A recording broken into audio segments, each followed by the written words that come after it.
Hello and welcome to Ways Women Lead, the podcast where remarkable female leaders share their personal journeys and offer valuable guidance on advancing your career as a woman in leadership.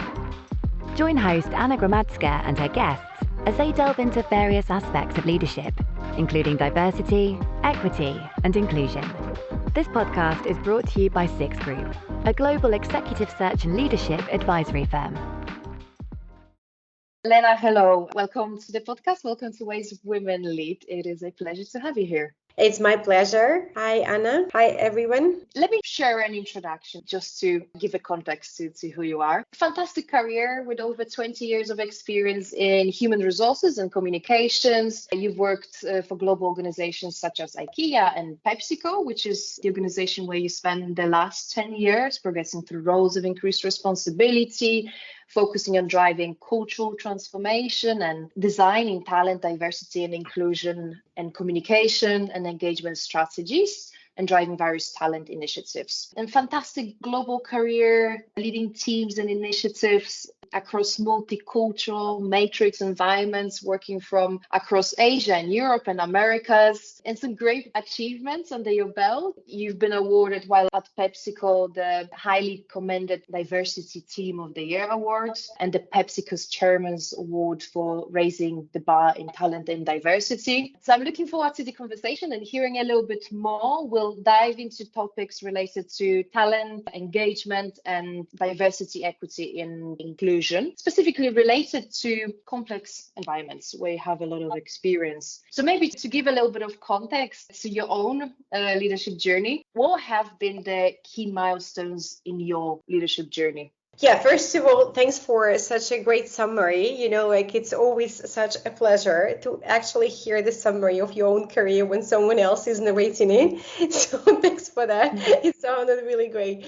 But it didn't feel like that, right? So because when you are within this journey, so you just feel different, right? So because it's not that kind of, you don't experience this greatness at every step that you make. You don't feel like, you are 100% successful at every step that you make. So when you're asking me about the key milestones of the leadership journey, I really want to talk about one, because I think that this is the one that actually kind of defined me as a leader. And it started really early in my career. And in principle, my career started really early, not because I planned it that way. I think I'm just coming from the generation where there was so much pressure of how much you need to achieve, and how early you need to start, right? So you just have to start very early. So basically, I've been working, even through my university years, but even after, my first full-time job in IKEA, global corporation, literally started days after my graduation party. I'm not going to go into how I felt, after the graduation party, but this is how my career started, right? It was very rushed. It was at times it was really messy. Okay, I need to jump on things, and start doing things and so on. But, I think the key element that actually defined me later as a people manager and as a leader, when I was 26 years old and I just had a baby, basically, few months, and I was offered to lead my first team. My first team in another big corporation. In their organization where 90% of employees were male. Right. So it was a mining industry and it was just basically men everywhere you go. I was offered to lead a team responsible for culture engagement, later communications as well. And I immediately felt how big those shoes were for me, right? I was not ready. And I think that this idea, oh my God, I'm not ready for that. I don't know what to do, why are you giving me all of that? So, and how I can actually prove myself that really, what it's all about, to be a leader, what it's all about, to basically just to manage people. And I had to learn from that experience that was kind of driven by a lot of fears and concerns and challenges and so on. But in principle, it became really clear to me. In a couple of years, I've been really struggling, but then it became really clear to me what's important for me and how I want to build my journey.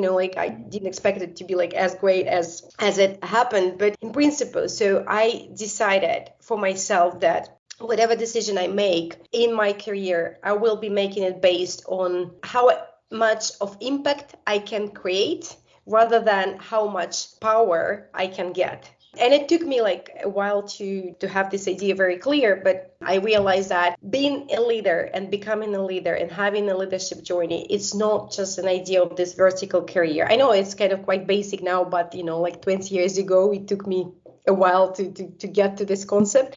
It's not a vertical career. I'm not driven by this idea of vertical career, but I'm driven of an idea of this horizontal impact that I can create. And since that, I wasn't really kind of looking for new big roles, but I was looking for the right organizations, how I can grow, like I always say, any job is actually can be as small as you want it to, as you want to keep it, or as big as you want to make it, right? So how I can create these big things, how I can, make my agenda bigger, how I can make people love it, like how I can spend time with the people, like with my team, with the leaders, to make sure that we all together can create the impact. You've always been driven by a purpose rather than titles. Yeah, I didn't, very funnily, I've never articulated it that way, but eventually, yes, this is how it was, right? So because when I found myself in a different type of like situation where it was more like hierarchical, or, it was like this powerful or something else. So I wanted to be somewhere else, and yes, if it lacked purpose, it didn't make sense for me. So this is how I kind of eventually came to this idea that, yeah, it needs to be purpose, it needs to be impact, it needs to be energy, it needs to be fun, like it needs to be for people and with people. And yes, basically, this is how I kind of frame my whole leadership journey, hopefully. We talked before about your passion for diversity, equity, and inclusion, and how you've always been. These are some of your biggest achievements at PepsiCo, for example. This is what has been kind of one of the key areas of focus throughout your career. Was that first example, that first role, was that when your passion kind of started, do you feel? This is the interesting thing. I think, when I started my career, such thing didn't exist. Right? So we didn't speak about diversity, equity, inclusion, nothing like that. I used to work in these big organizations, with very different gender balance, and I found myself in different type of kind of HR agendas, but we never spoke about that. So I discovered D&I at some point of my career journey, and I loved it. So it's not that I was driven by this kind of idea that I would really love to do D&I at some point. No. So I didn't know that it exists, right? So, and then I discovered that, and I was like fascinated by that. I still remember my first D&I training. I think it was like 15 years ago. If you think about that, that was so basic, right? So we don't talk about such things anymore. So it's much more sophisticated, it's much more nuanced. But at that point, I was fascinated, I was like, oh my God, I'm asked questions I had in myself, but I was never asked in my whole life, right? So and I saw how people were kind of challenged by those questions, by these experiences that they heard about and so on. So I discovered this thing, and I just loved it. And I think that eventually, so what actually I was driven by this idea that such things like safety, respect, love, in principle, they are not the things that need to be earned. Everyone has a right for that. Everyone has a right for that. Everyone has a right to be loved. Everyone has a right to be respected. Everyone has not only the right, but actually everyone needs to be safe, right? So, and eventually when we are building our kind of D&I agendas, where we are talking about things, we are talking about respect and safety and love and inclusion and, all of these things. And this idea that everyone has a right for that, and no one should be like fighting for that, but still has to, right? So that idea I had in me. And I think that when I found the right way to channel, like how I can contribute, how I can create an impact in this area. So I fell in love with this idea that, we can actually build something in the organization. I imagine the first time you took on this role, it was more about just get on with it, right? You either prove yourself or you don't. Then diversity, equity, inclusion was a little bit about do not discriminate, right? But now it's a completely different story because now, as you said, it's create an environment where everyone feels safe to be themselves and to speak out their mind and where everyone respects each other. How far we've gone from back then to now. And even concepts like implicit bias, which does not talk about it, I don't know, 10 years ago or 15 years ago. Basically, the conversation has progressed so much. Mm-hmm. I think we now operate it in a different terms completely, but also at a different level, right? And I think that we are struggling even more now because I think that's a normal learning journey, right? So, or change journey. When you start, you don't know so much, like, and then you have much more optimism that you can change things. And then the more you learn, the more scared you become because, like you realize that it's just what you used to see is just the top of an iceberg, and basically what's underwater, you will never be able to discover, right? So you will never be able to change somehow, and so on. So, and I think that this is their idea of this progress. So what do you mean that we're struggling even more? Can you give an example of this? Right. I mean, struggling even more, I say, like, how we now we know how complex their topic is, right? So we are talking of so many different types of diversity, right? So we are having so much of social pressure as well that we didn't have, like at times. So in this pressure, but also, like understanding of complexity. So how we as a business can actually create something that would address those unique needs, right? So because if you think that every person is unique, every person is a mix of this unique features and characteristics, like, and it's changing over time, right? So because now, like, I'm 40 years old and I've got, like my own challenges, and I'm a mother, but I mean 20 years ago I didn't have that age, and I was not a mother, so I had very different things. So they are changing needs. Now we discovered many elements and changing elements, and the key thing is that how we actually can address those needs. Because the initial idea, like you said, is make sure that people feel included, right? So we're talking belonging now. So how we make sure that people feel they belong to this, in this organization, so they can be their true selves. They can actually kind of have this idea of, okay, I can speak up. I feel safe. I'm my true self, with my teammates, with my leaders, with my organization. I feel proud of what my organization, because, this idea of purpose that I expect my organization is driven by as well. So this is very complex. It's more complex because the definition of it is more fluid, isn't it? It can be different things for different people. And I guess it was much easier for the organizations to meet those diversity goals where you just had, okay, we need 30% of females in this level of positions done, right? But it's not like that anymore. It's, as you said, it's more complex. It's exactly, not only about meeting the numbers. Yes, from those visual characteristics, we moved into all of this that is underwater, right? I would be talking about such things at my workplace, right? So this idea of separation between life and work, it was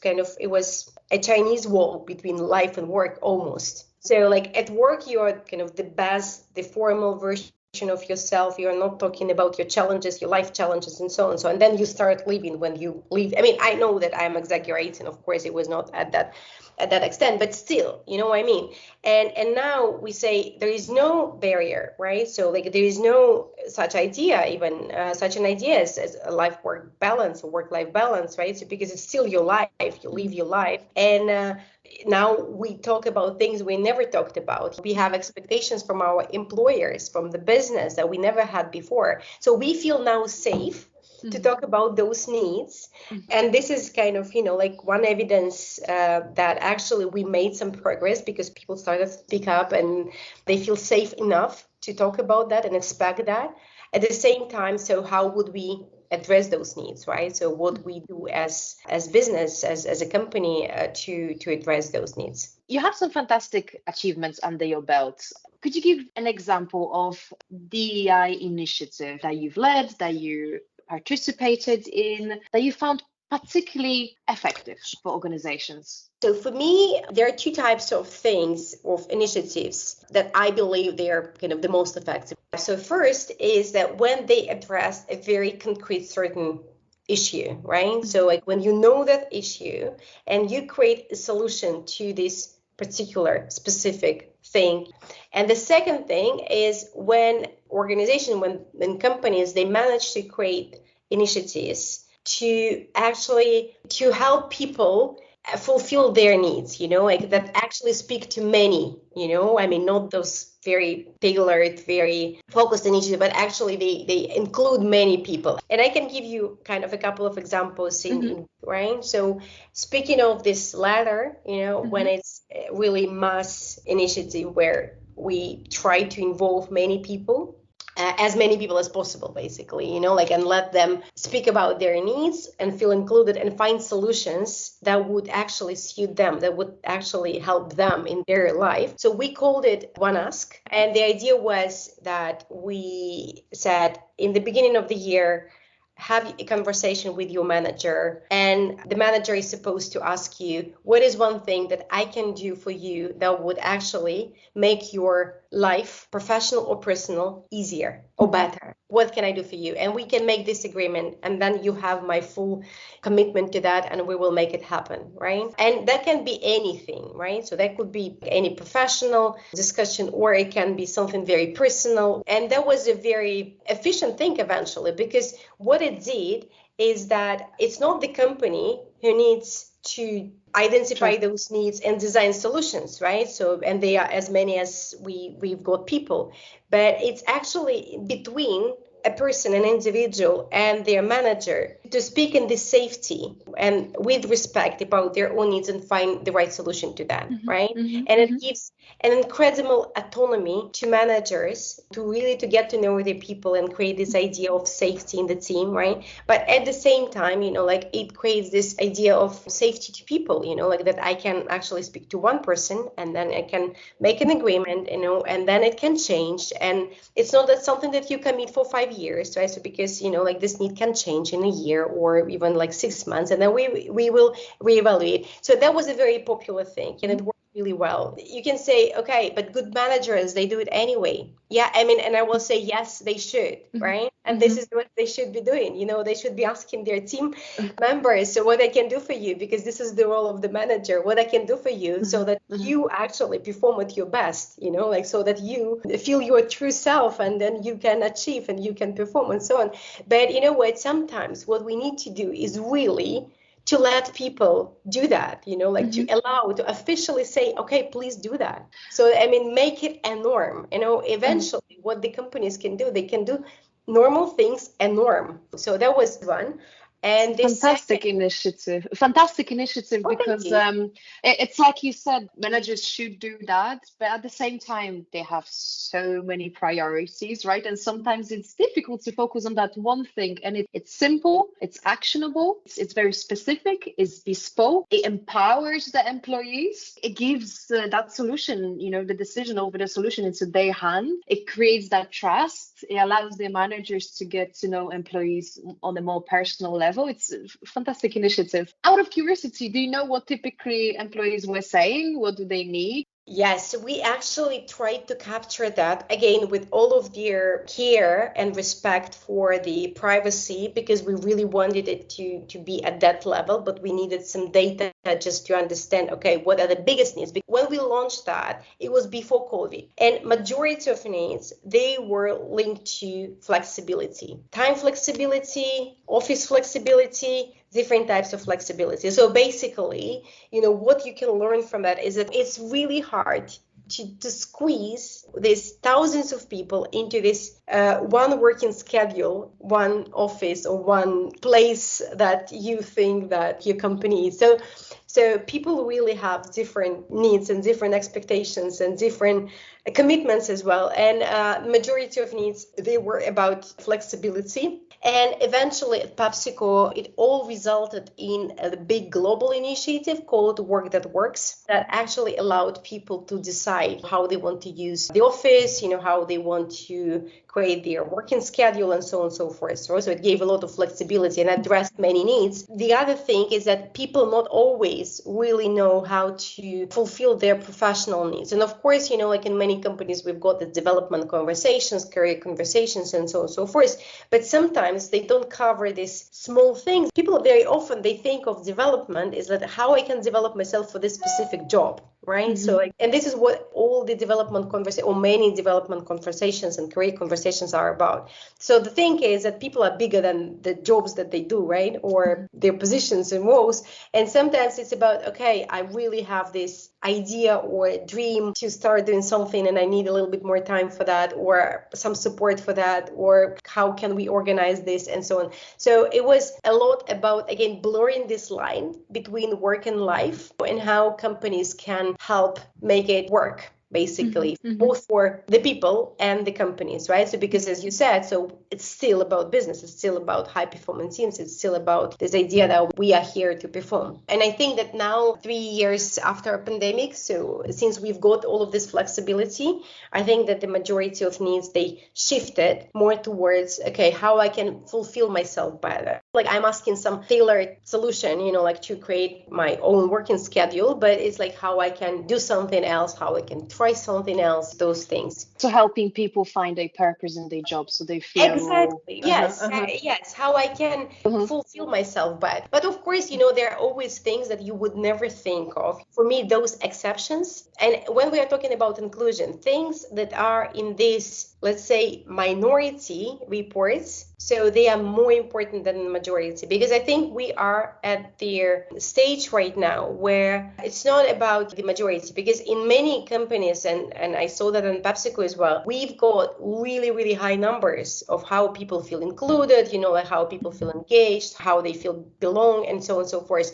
So those numbers are really high, over 80s very often. And actually that gives you an idea that you are doing something right. So because, majority of people, they feel really good about that. So for me, the devil is, okay, but what is there in those 5-10%? What they are struggling with, actually, right? And so, and how to really not to trying to kind of, again, as business, we really want kind of the big numbers, the big facts, and trends and so on. But inclusion for me, it's not only about that, but also how you also consider those exceptions, how you actually still keep an eye on those things, because sometimes what they signal is that, again, there is another level of complexity that you will uncover in a couple of years. And only 5-10% people, they feel it like that right now, but then, you will uncover just another level of complexity. Here. And did you find out? Is it something that you managed to get data on already? Not yet. I think it's, for me, it's first like this gut feeling that this is going to be kind of next level of D&I work in principle, getting into this, like small numbers, what's behind and how you can actually draw trends and draw data out of that. I cannot answer that right now, but I think that in a couple of years, if we have this conversation, I'm sure I will have something to share. So it's something the organization is looking at right now.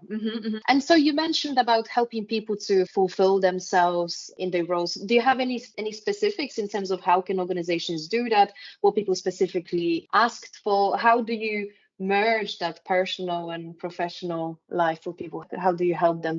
One thing is that is really becoming big. People want to do good in principle, right? So and how you can let them do this, how you can help them with time and opportunities. So and we are talking like charities, we are talking volunteering work, we are talking different types of contributions, small or big, that they can make. Again, you can have it in-house in the organization, and many big organizations, they have their own volunteering programs, social programs, and so on, so that people can actually participate in. But also, how how you can make it more local, because again, we are talking this tailor-made, we are talking this community thing, and how to create platforms or how to create opportunities for people to spend time there as well, because it's becoming bigger and bigger. And I know that in many places, including PepsiCo, right? So we were given this opportunity to contribute with a program called One Smile at a Time. So it's basically like a global program that helped you find your local initiatives, in your local communities and so on, and take part, but still being a part of the global movement. But I know that,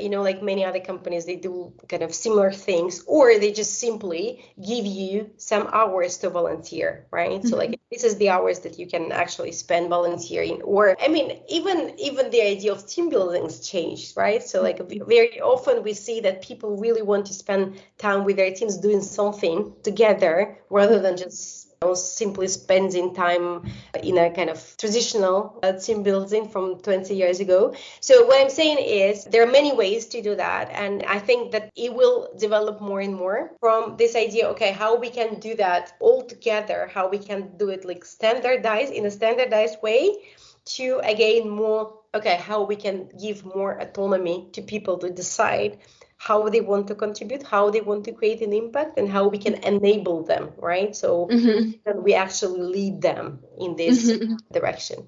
Speaking of this idea of fulfillment, speaking of idea of creating the safety of conversation that can actually go anywhere, and you as a manager, you are not scared of it, right? So, and as an employee, you are not scared of it either, because what we want to achieve is this level of normality, like when you can have a normal conversation, like you being you, your manager being themselves as well, like, and you can find a solution. This is basically what we are talking about. But to achieve this level of safety, this level of inclusion is really important. And one thing that is really becoming more and more important, especially after the pandemic, is this idea of mental health and how connected the D&I agenda is becoming to mental health, because they are coming both from this place of safety and how open you can become at work, speaking about those things, and what we can do at work to make you feel included, but also respected and supported when you are dealing with different types of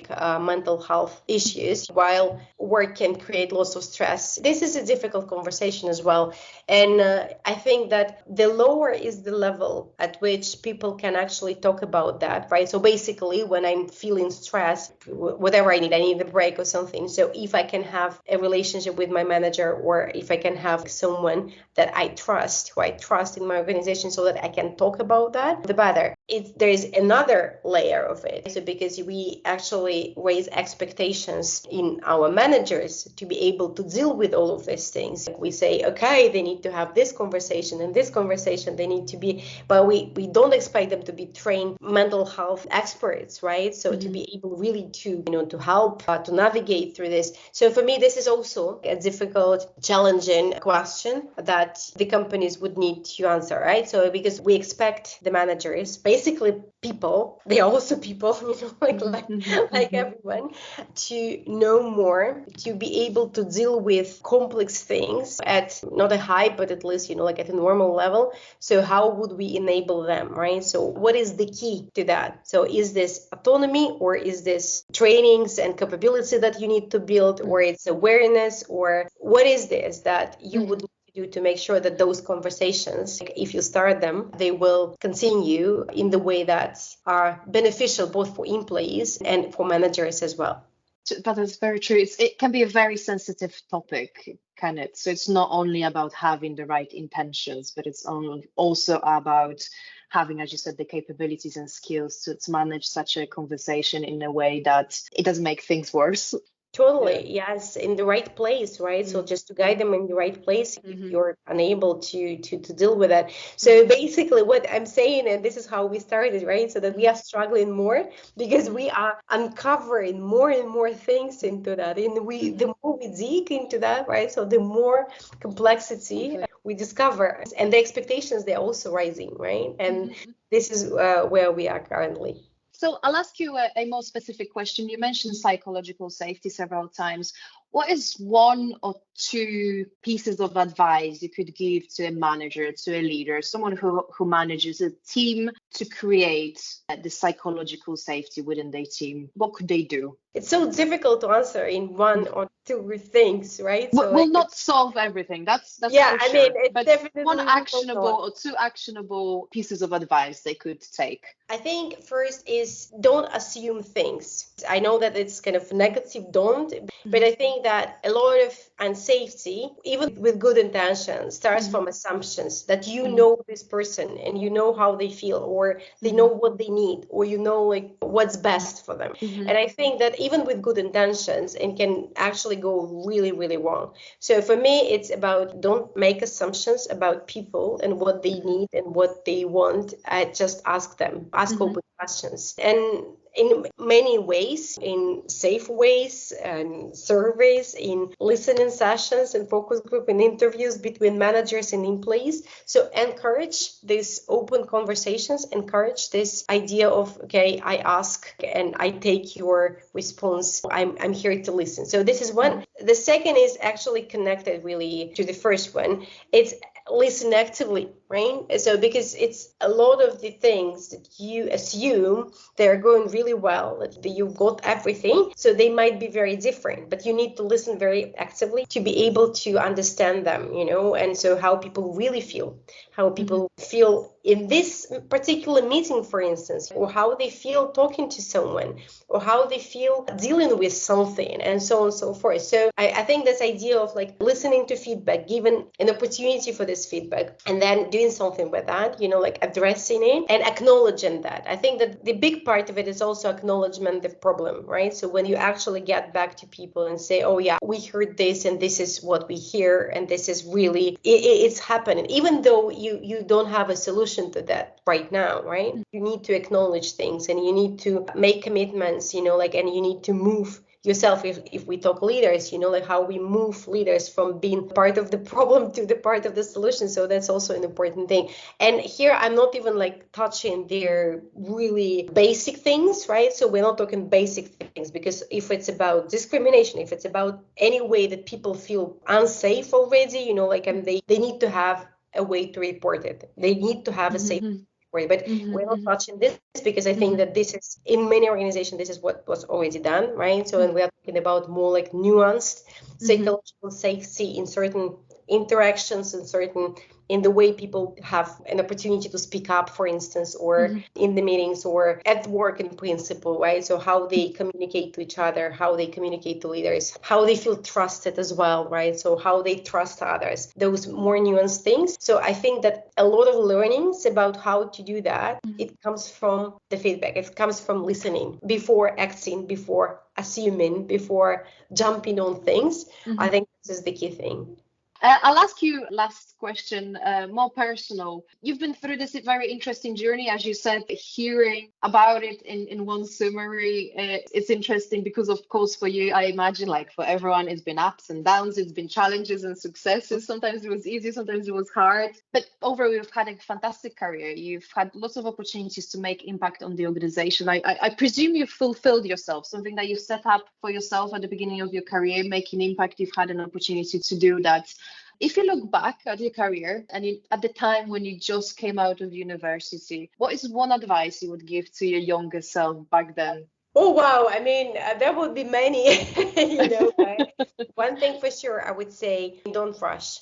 Right? Don't rush. You've got all of the time.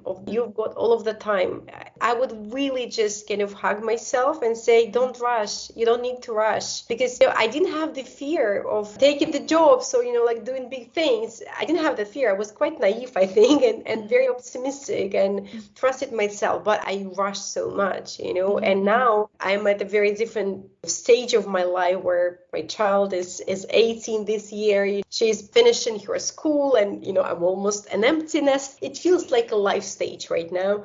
And I'm learning from this advice. And I say like, I don't want to rush anymore. I need really to appreciate the time. And so, yes, so please, people, don't rush. I think it's interesting because a lot of the times when I speak to leaders that they tell me something similar, I would tell myself, don't rush, don't put so much pressure on yourself, give yourself grace. have patience. I hear that a lot, but I think it's easier to say that to yourself when you've had 15 years, 20 years of experience. But I know myself, if someone told me that back when I was 22, I still wouldn't believe it. I think it's just a part of being young. Yeah, because you know that you'll be all right, right? So because Yeah. this is what you also would say, right? So you'll be all right. I mean, you'll be fine. You will be great. You are great already. You don't have the proof when you're 20 and you say like, oh my God, I mean, I'm losing all of that time. So what if?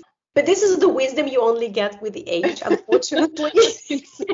I think so. Every age comes with their own benefits. And now I've got this experience and understands, how things can be done different and with more grace and care for myself, for anyone. But I don't think that it's something that naturally comes to you when you're 20 years old. Anyway, I would say take care, even if you rush, because you wouldn't listen to anyone.